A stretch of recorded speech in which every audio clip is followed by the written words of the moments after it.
अरे ये मंदिर की सीढ़ियों पर इस मासूम को कौन छोड़ गया? आज जैसे ही शांति देवी अपनी रोज की पूजा करने के लिए 4 बजे मंदिर आईं, तो उनको वही सीढ़ियों पर एक अनजान रोता बिलखता बच्चा मिला।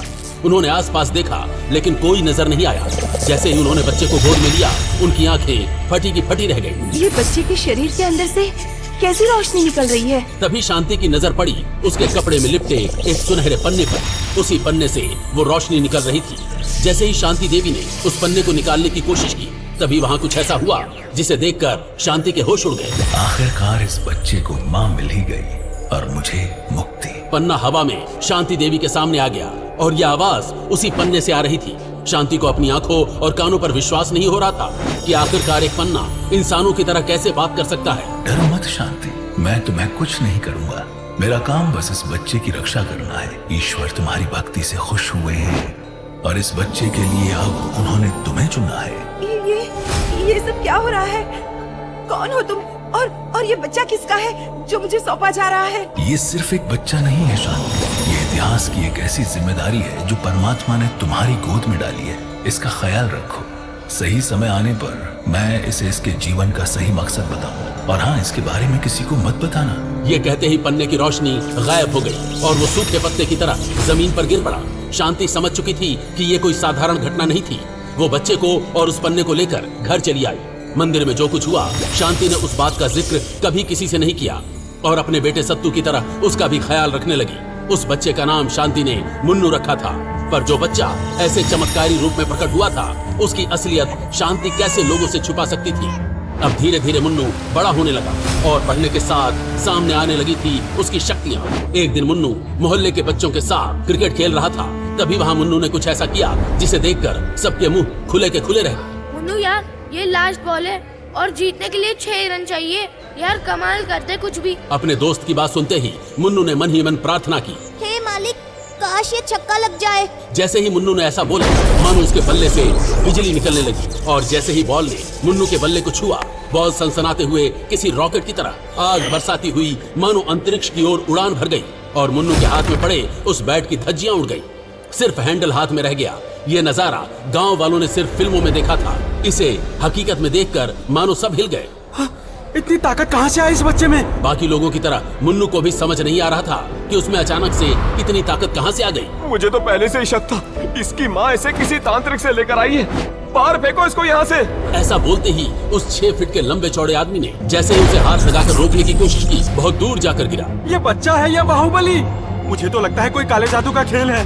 मुन्नू को देखकर लोगों का बुरा हाल हो रहा था और वहीं नन्ही सी उम्र में ये ताने सुनकर मुन्नू बुरी तरह सहम गया था और भागते हुए सीधा वहाँ से अपनी माँ शांति देवी के पास चला गया। माँ, माँ, देखो ना मुझे क्या हो रहा है।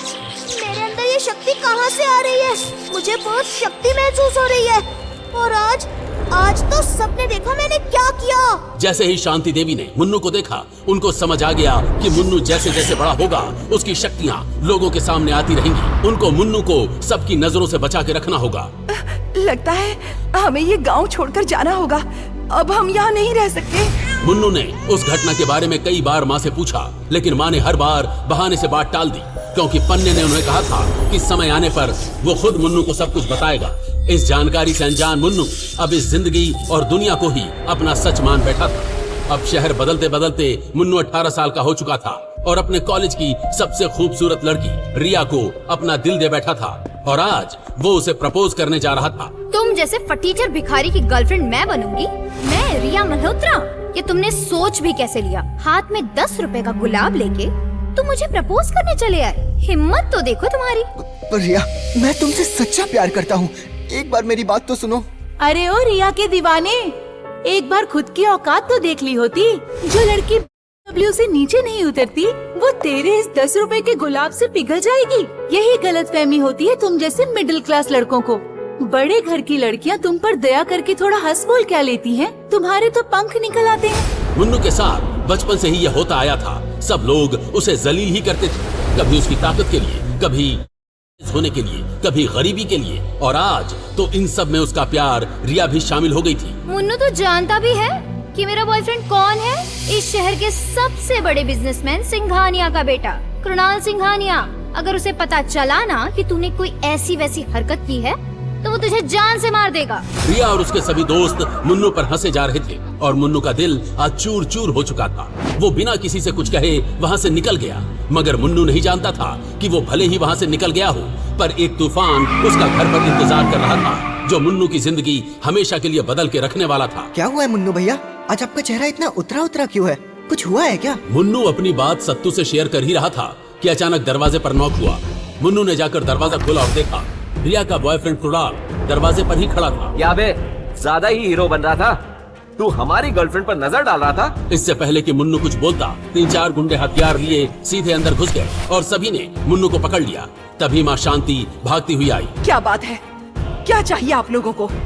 छोड़ो मेरे बेटे को। तभी कुणाल ने अपनी कमर से गन निकाली और मुन्नू पर तान दी। इसे तो आज सबक सिखाना ही पड़ेगा, ताकि बाकियों को भी मैसेज जाए कि कुणाल सिंघानिया की गर्लफ्रेंड को प्रपोज करने का अंजाम क्या होता है। नहीं, छोड़ दो मेरे बेटे को। इसने जो भी गलती की है उसकी मैं माफी मांगती हूँ।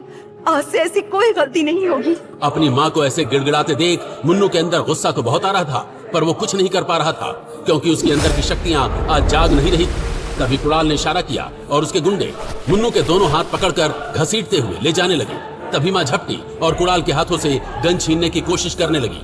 सत्तू ने भी दूसरी तरफ से आकर कुणाल पर हमला कर दिया, जिससे कुणाल हड़बड़ा गया। उससे गन फायर हो गई और गोली सीधा माँ के पेट में जाकर लगी।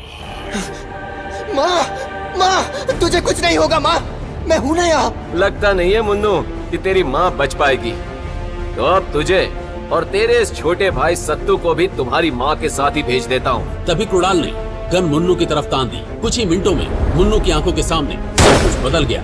उसकी शांति माँ जमीन पर पड़ी दर्द से चिल्ला रही थी। उसका भाई गुंडों की पकड़ में था और सामने उसका पहला प्यार रिया का बॉयफ्रेंड उसके ऊपर गन ताने खड़ा था।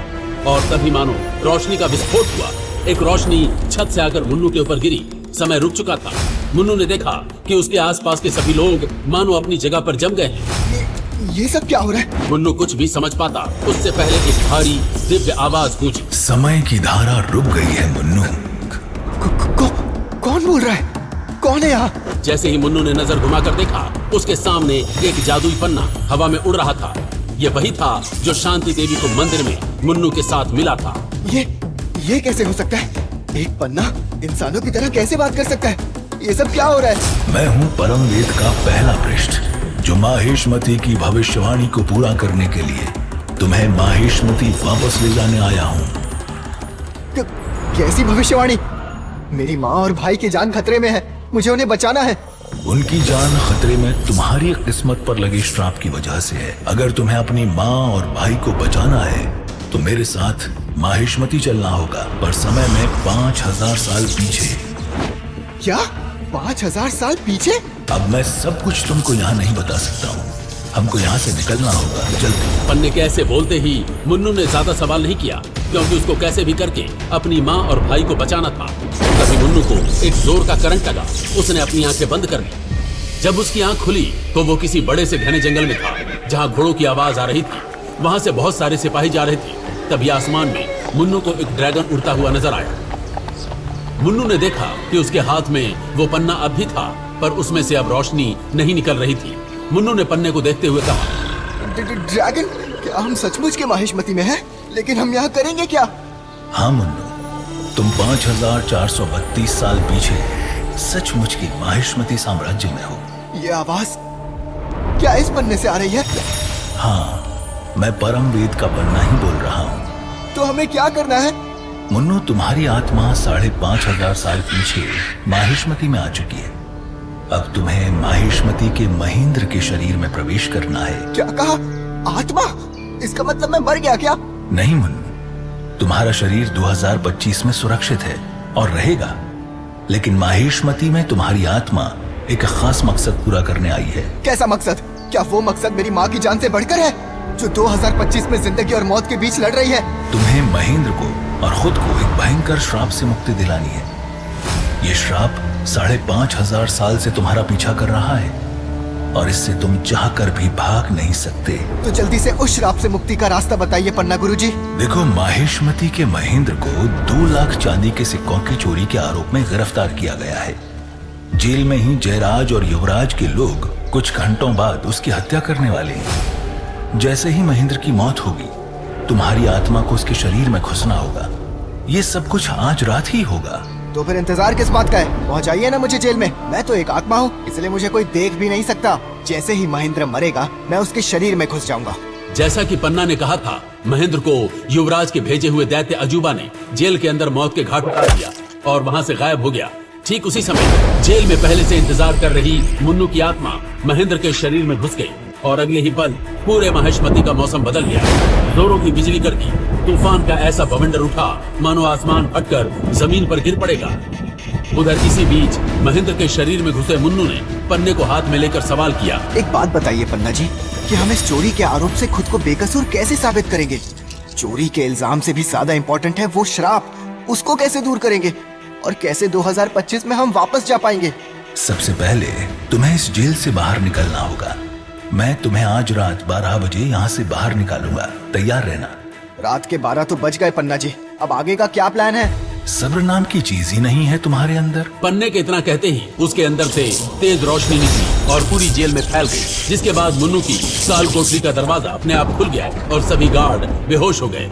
मान गए पन्ना जी, आपने तो हमारे बाहर निकलने का स्पेशल इंतजाम कर दिया। भाई वाह, मजा आ गया।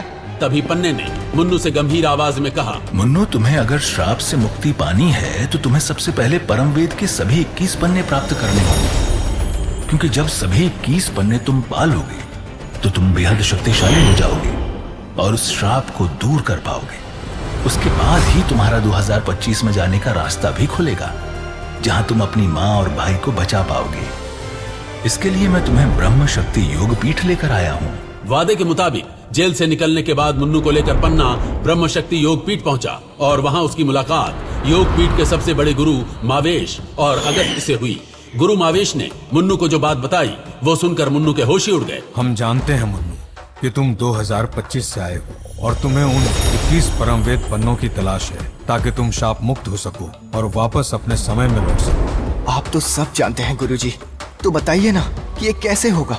इसके लिए तुम्हें हैवदन को हराना होगा, वो भी अकेले। गुरु मावेश के इतना कहते ही पन्ने की आवाज एक बार फिर मुन्नू के कानों में गूंजी। सावधान मुन्नू, हैवदन एक भेड़िया है और वो अकेले ही एक बार में 12 भेड़ियों में बदल जाता है, इसलिए उससे पार पाना थोड़ा मुश्किल होगा। अगर तुम चूके तो अपनी जान से हाथ धो बैठोगे। भेड़िया? लेकिन हम भेड़िए से कैसे लड़ेंगे? तभी योग पीठ जंगल में बदल गया और खूंखार 12 भेड़ियों ने मुन्नू को घेर लिया। ये कैसी खतरनाक चुनौती में फंस गया है मुन्नू। उन भेड़ियों से खुद को वो कैसे बचाएगा? क्या पन्ने की मदद से मुन्नू भेड़ियों को हरा पाएगा और परमवेद के सभी 21 पन्ने पाने में कामयाब हो जाएगा? क्या मुन्नू 5000 साल पुराना शाप दूर करने में सफल होगा? मुन्नू अपनी माँ और भाई को 2025 में कैसे बचाएगा? आगे की कहानी जानने के लिए देखिए अगला एपिसोड सिर्फ पॉकेट FM के YouTube चैनल पर, और कालवीर के सारे एपिसोड्स को सुनने के लिए डिस्क्रिप्शन में दी लिंक से डाउनलोड करें पॉकेट FM ऐप।